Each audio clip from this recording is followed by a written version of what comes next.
Adidas. Magluto tayo ng Adidas for today's video guys. Adidas guys. So bumili ako ng 1 kilo of Adidas guys. So ang gagawin ko is pakukuluan ko muna siya bago ko siya igisa or adobuhin para matanggal yung ano. So hinugasan ko siya ng Joy para liquid Joy para matanggal talaga yung kanyang amoy at saka hindi siya magsisebo guys pag hinugasan ng Joy. Sikreto yan ng mga restaurant na malalaki guys. Ayan. Para walang amoy talaga. Kasi masilan talaga sa amoy. So ayan. So kumukulok na. So minikos ko. So first marami tayong mga ingredients. Mga panakot ingon ng Bisaya. Ito siya. So butangan nato siya og kulikot og loya. Ang kulikot kay lami na siya guys. Mas masarap siya. So may nam din.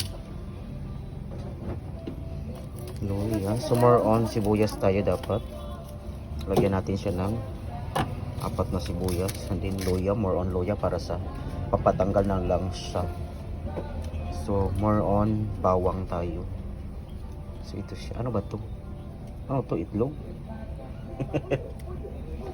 So, of course, lagyan din natin siya ng kamatis para medyo mga sim na sim siya kasi hindi na tayo gagamit ng toyo. Ay ano, ketchup. Ganun. Ayan siya guys. Ito yung mga gagamitin natin. So may banana din tayo guys. Ayan. Yan, kulong-kulo na siya. So, para mas malambot. Thank you so much for watching.